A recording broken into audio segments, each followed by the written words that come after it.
I like monsters, and they appear in all the media all the time. D&D naturally has some of the best monsters, but today we're covering a different franchise. One that has been dabbling in Dungeons and Monsters, yet keeps dropping the ball on making them good. I am talking about Star Wars. Specifically, I am talking about Season 3, Episode 3 of The Mandalorian, where we are introduced to this thing. I don't think it's named, but they've been failing in other aspects too, and I might need to circle back to the Bad Batch's sorry excuse for a dungeoneering episode. So why is this monster specifically bad enough I need a video on? Let's quickly establish quality. There are two levels of quality that exist in anything. This is subjective and objective.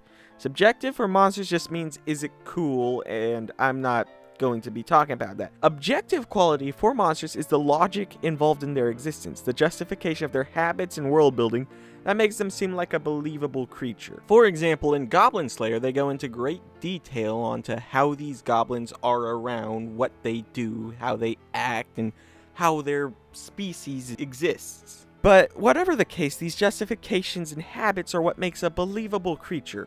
And this creature of the Mandalorian lacks a lot of these elements. Let's get started. I think the best way is to break it down chronologically as we learn about the monster in the episode. So in the episode, the first thing we see the monster do is grab a child. Food is a common motivation for monster, and it's implied it's made this run before. I very much doubt it's surviving exclusively on Mandalorians, but maybe there are some cow equivalents it eats somewhere else on the planet too. Think of it like a sparrow hunting a bug. Nothing big yet, but it does establish our closest real-life equivalent to the monster. But then we get the first thing that bothers me. Our protagonist goes to shoot it and is told, "No blasters, it will kill the child."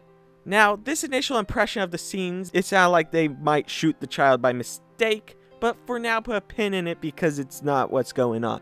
The heroes then attempt to follow it to its lair, but fail because the jetpacks run out of fuel. But as luck would have it, one of the other characters got a ship to follow the monster to its lair. They begin to plot how to recapture the child, and we get these lines. If we use our jetpacks, the beast will hear, followed by confirmation of it will kill the child. And later in the episode, we are told it will kill the foundling if attacked. The issue with the blaster earlier was not the mere fact that they might accidentally shoot the child. At least an hour in-universe must have passed to chase the beast and come back. And throughout the episode, we are going to camp and then climb for a while. Why is the child not already dead? The show provides no explanation for this. If we want hostages in D&D, we have to spend time justifying it. That's why 80% of smart monsters have slave. It's why giant spiders wrap their meals for their young in webbing. The creature here just doesn't act logically. There is no reason for him to have not killed the child at this point. The only reason he does not kill the child so that the writers can vaguely justify the next sequence of events. It's not a matter of live food, because it'll kill it on the first opportunity, but the opportunity doesn't make sense for the monster. Why would the monster kill it upon learning that there's more creatures nearby? It's not justified. And hold up, didn't a ship that makes noise just follow it all the way back to its lair? It's why they can't approach by ship in a minute. They're about to do an entire hike. This could be justified. Let's make some example lore. The Parodite is a cruel beast that delights in torturing its prey before consumption. Due to it flying, it rarely looks up, allowing ships to follow, but only from far above. During the time of pre-consumption torment, should any new prey arrive, it will grow tired of its current dish, finishing the job before confronting the new traveler. But if any of that exists, it isn't explained or even implied. It just says, oh, well, if we shoot it, it will kill the child, so that we don't use blasters this episode. You could also argue that they didn't have time to establish this information in the episode, to which I could say, cut the bloody 7-minute Grogu flashback that shows us nothing we don't already know. There was time to establish information here.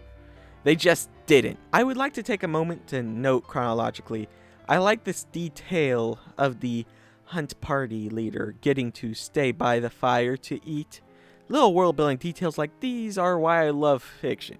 Back to the monster. So they make it to the nest and its children start making noise, alerting the monster to the intruders. Now let's pause right here. See, this monster rose beneath the mountain, meaning the party was lucky they didn't scale the mountain on the other side, because then they would have been spotted. And that leads me to the question, why is it not in the nest, but instead right below the nest on the mountain? Does it just sit slightly outside of its nest, waiting to hear its children cry? Remember, it hunts far enough away that it can't be followed by jetpacks due to limited fuel.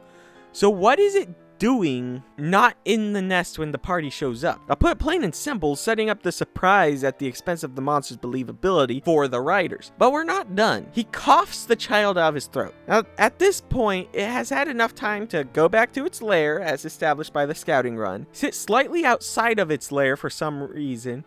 An entire night passes, followed by a hike, followed by a relatively extreme climb in the morning. But it's just now coughing up the child. Also, why did it swallow the child? It picked up the child by its talons earlier. It's not chewed, so this isn't baby bird stuff where it chews the food for its children. Why does this monster have a mouth compartment meant for storing unchewed food for days at a time? If it's food for him or his children, there's no logical reason for the child to still be stored at this point, because time has passed. So the child is dangled over the chicks briefly before this guy steps in. It seems like the chicks were about to eat him, but lucky for us, he falls on a random stack of twigs that emerge between cuts and is grabbed for a chase scene. Except, why does he start flying away? These are its children. Nature suggests it would be territorial, trying to drive out the Mandalorians immediately. And the plot of the show so far suggests now that this jetpack moment has been used, it meets the criteria to immediately kill the child and to fight these people.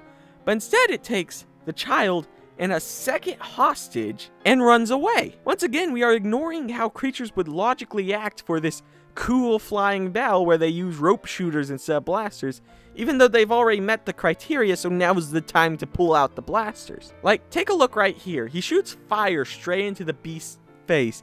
Instead of dropping his captives and retreating like logic would suggest a creature would do, he waits until one of the other characters, once again using no blasters, gets close enough and then stabs the creature in the eye. Once again, you could point blank blaster shot right here, killing the creature immediately. But more than that, the stab in the eye is apparently worse than being flamethrowered in the other eye, because now it drops one of its captives. Then our poor random creature, through more fight scene junk, is unceremoniously eaten by a random other monster. But wait, we're not done. The characters capture the young monsters. Why? I guess they can be tamed, but it's a bit of an odd decision in a setting where spaceships are pretty affordable and this clan has ready access to jetpacks. It's just everything about this monster isn't logically built. So why did I talk about all this? Monsters are a part of your world too. So whenever you prop them up with this kind of lousy logic, you harm the believability of monsters and the world as a whole.